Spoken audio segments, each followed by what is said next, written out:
Hello बच्चों, आज हम लोग आयनाइजेशन पोटेंशियल या आयनाइजेशन एंथैल्पी का डिस्कशन यहाँ पे करेंगे। केमिस्ट्री में आयनाइजेशन पोटेंशियल या आयनाइजेशन एंथैल्पी का डिस्कशन हम लोग यहाँ करने चाहिए। ठीक है, तो आयनाइजेशन पोटेंशियल को हम लोग बड़ा आसान तरीके से डिस्कस करेंगे। ठीक है, कैसे डिस्कस करेंगे, क्या डेफिनेशन होगा, ये हम लोग देख लेंगे। ठीक है, तो इसको आपको समझने के लिए आप इस वीडियो को अंत तक जरूर देखना चाहिए, जिससे इससे रिलेटेड सारे टॉपिक सारे प्रॉब्लम खत्म हो जाए।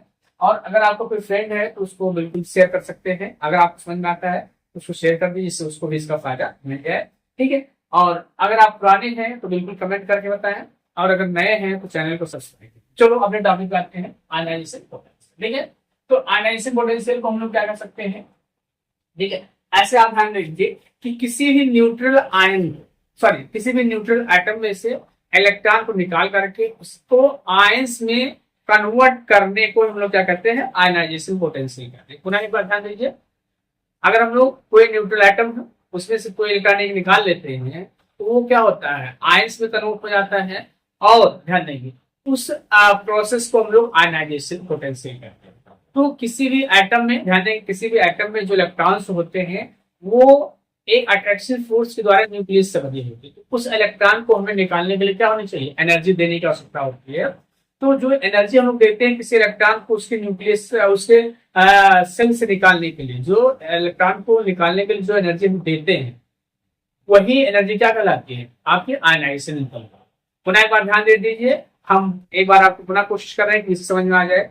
जैसे न्यूक्लियस है या एटम है, उसमें न्यूक्लियस है, इलेक्ट्रॉन है। न्यूक्लियस और इलेक्ट्रॉन के बीच अट्रैक्शन फोर्स है। ध्यान देना, अट्रैक्शन फोर्स है। अगर हम किसी भी इलेक्ट्रॉन को निकालने की कोशिश करते हैं, किसी भी इलेक्ट्रॉन को निकालने की कोशिश करते हैं, तो न्यूक्लियस और उस इलेक्ट्रॉन के बीच अट्रैक्शन फोर्स कार्य कर रहा है। तो उस अट्रैक्शन फोर्स से ज्यादा जब हम लोग फोर्स देंगे, एनर्जी देंगे, तब वो इलेक्ट्रॉन वहां से निकलेगा। इसी को हम लोग क्या कहते हैं, आयनाइजेशन एंथैल्पी कहते हैं। तो इसका डेफिनेशन कुछ इस प्रकार है, The amount of energy required to remove an electron from an isolated gases। किसी भी गैसेस एटम से एक इलेक्ट्रॉन निकालने के लिए जितने एनर्जी की आवश्यकता होती है वो क्या कहलाते हैं, आयनाइजेशन एंथैल्पी कहलाते हैं। अगर हम लोग फर्स्ट इलेक्ट्रॉन निकालते हैं तो उसको क्या कहेंगे, फर्स्ट आयनाइजेशन एंथैल्पी कहेंगे। सेकंड इलेक्ट्रॉन निकाल रहे हैं तो second ionization enthalpy. Third electron निकाल रहे हैं तो थर्ड आयनाइजेशन एंथैल्पी। जैसे हम एक हाइपोथेटिकल एटम मान रहे हैं, इसमें से हम क्या कर रहे हैं, एक इलेक्ट्रॉन निकाल रहे हैं, तो यहाँ पे एक इलेक्ट्रॉन निकाल रहे हैं, पॉजिटिव चार्ज आ गया और इलेक्ट्रॉन। ठीक है, अब जो एनर्जी हम लोग दिए हैं, जो एनर्जी हमने यूज किया है उसको फर्स्ट इलेक्ट्रॉन निकालने के लिए यूज किए हैं, तो हम लोग क्या करेंगे, फर्स्ट आईपी। अगर मान लीजिए इसमें से सेकंड इलेक्ट्रॉन निकालना है, यहाँ पे चार्ज है इसलिए एक और इलेक्ट्रॉन निकालना है, इसमें डबल चार्ज करना है, एक इलेक्ट्रॉन और निकल गया तो डबल चार्ज हो गया।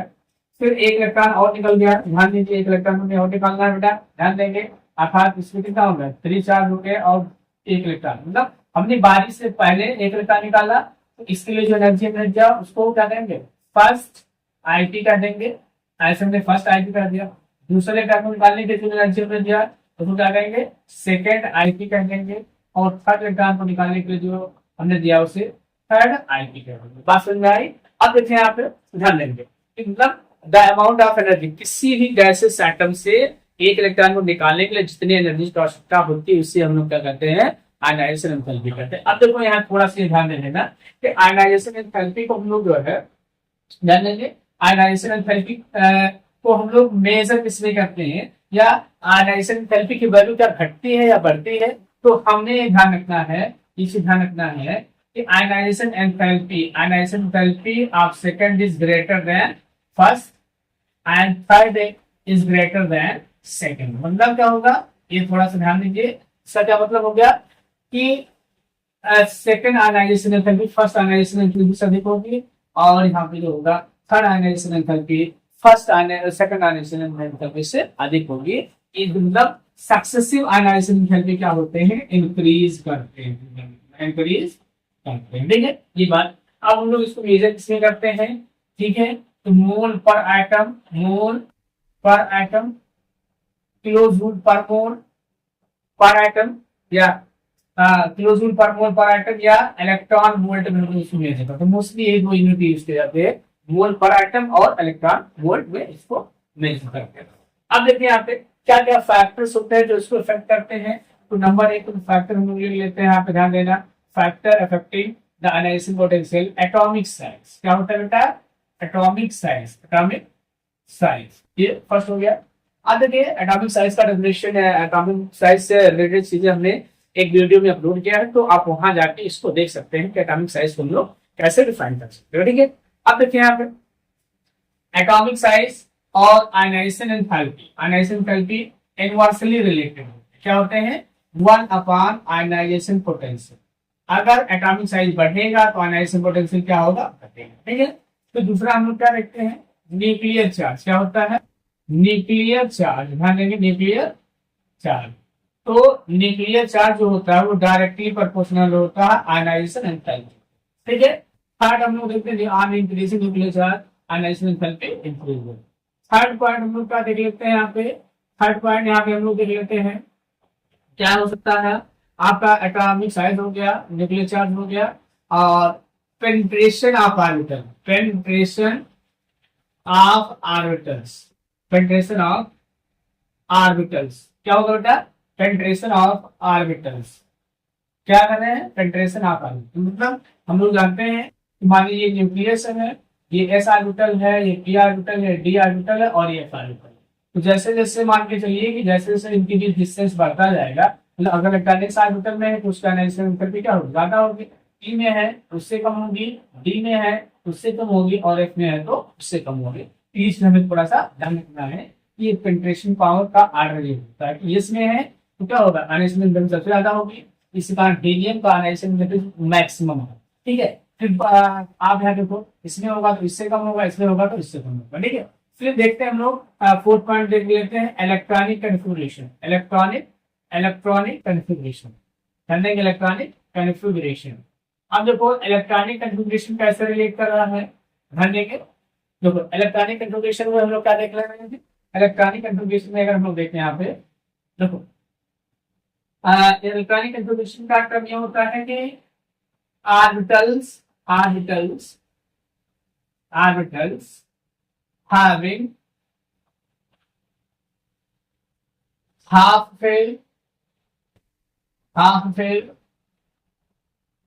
or fully filled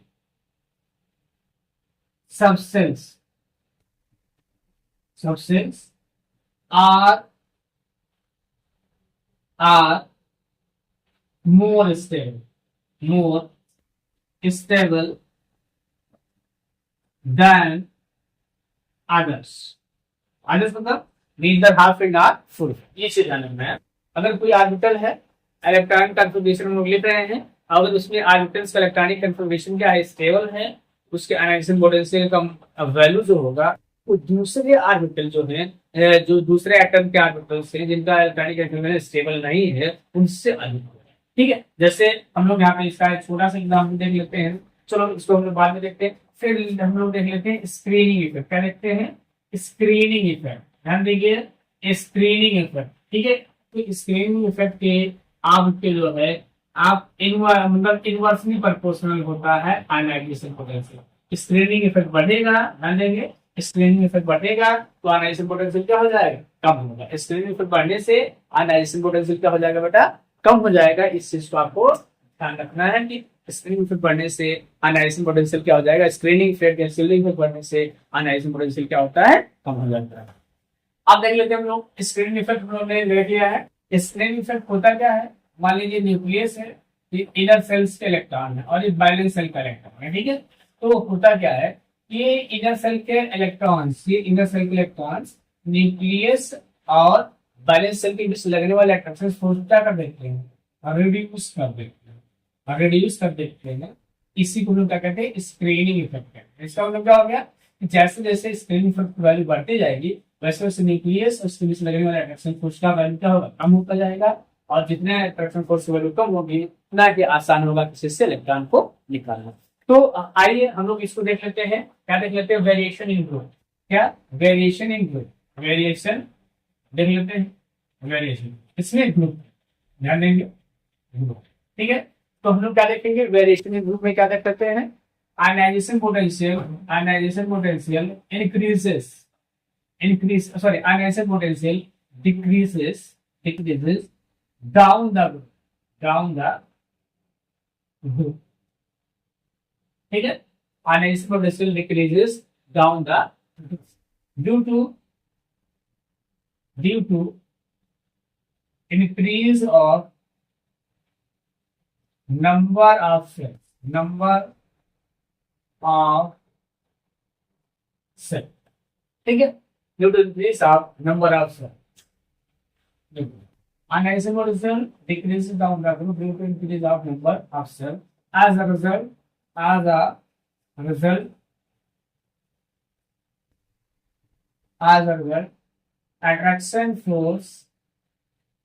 attraction force between nucleus and valence electron decreases.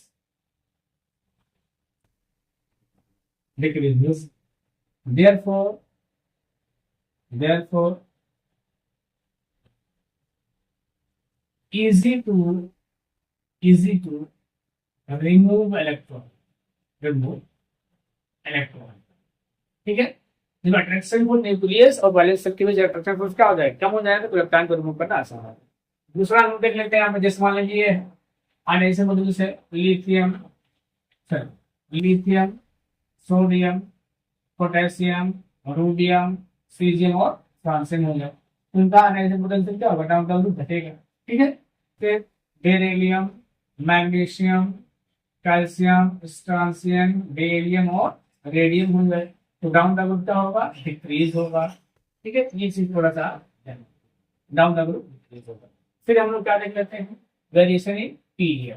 यहाँ वेरिएशन इन पीरियड, तो पीरियड में क्या होता है बेटा, देखो पीरियड में क्या होगा, ionization potential increases across the period from left to right. मतलब अगर पीरियड आपको मालूम होगा कि जो पीरियडिक टेबल है, ये पीरियडिक टेबल दो लाइनों से भी टेबल है, ऐसे और ऐसे।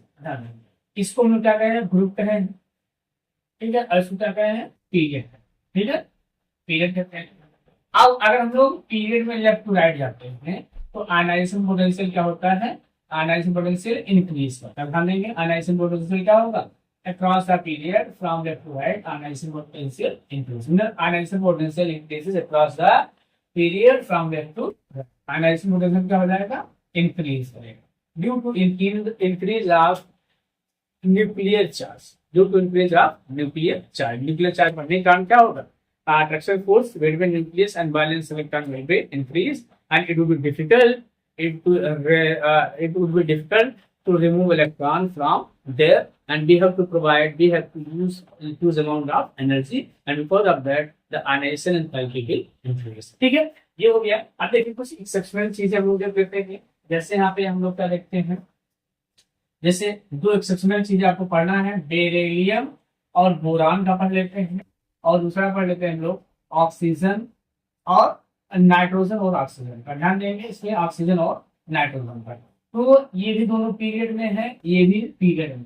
ठीक है, लेकिन जो होता है क्या, ध्यान देंगे कि जो बेरिलियम का आयनाइजेशन एंथैल्पी होता है ये बोरान से ज्यादा होता है, और नाइट्रोजन का आयनाइजेशन एंथैल्पी जो होता है वो ऑक्सीजन से ज्यादा होता है, क्योंकि यहाँ पे क्या होता है 1s2 2s2 2p3 होता है, और यहाँ क्या था 1s2 2s2 2p4 होता है। तो हमने क्या बताया कि पेनिट्रेशन पावर या इलेक्ट्रॉनिक स्टेबल इलेक्ट्रॉनिक कन्फिगरेशन, तो ये स्टेबल इलेक्ट्रॉनिक कन्फिगरेशन नहीं है, ये स्टेबल है। क्यों स्टेबल है, क्योंकि इसमें क्या है, P है, P में मैग्नीशियम 6 होता है, अगर उसमें 3 होगा तो हाफ फील्ड होता है, तो ये इसमें 3 है, अर्थात इस इलेक्ट्रॉनिक कन्फिगरेशन मोर स्टेबल है इसके कुछ, तो इसलिए क्या होगा, इसके आयनाइजेशन पोटेंशियल की वैल्यू क्या हो जाएगी, ज्यादा हो जाएगी।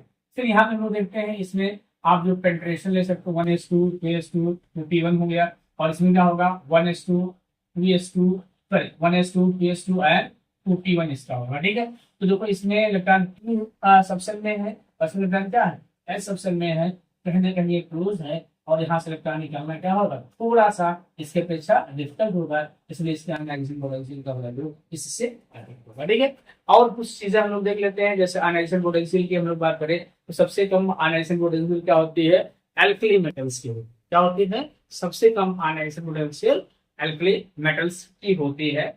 और इसमें अगर हम देखें सबसे कम आयनाइजेशन पोटेंशियल क्या होती है, एल्कली मेटल्स की होती है। ठीक है, और सबसे ज्यादा अगर आयनाइजेशन पोटेंशियल की बात करें तो हम लोग क्या कर सकते हैं, किसका आयनाइजेशन पोटेंशियल सबसे अधिक होगा? नोबल गैसों का आयनाइजेशन पोटेंशियल सबसे अधिक होता है। क्यों? क्योंकि वहां पे उनका इलेक्ट्रॉनिक कन्फिग्रेशन स्टेबल होता है और इस कारण वहां से इलेक्ट्रॉन निकालना आपके लिए काफी डिफिकल्ट होता है। तो ये कुछ पॉइंट्स हैं, अगर इसमें कुछ पॉइंट छूट गए हैं तो आप जरूर कमेंट करके बताएं सर ये पॉइंट छूट गया है, या कोई और क्लेरिफिकेशन चाहिए तो आप बिल्कुल कमेंट करके बता सकते हैं।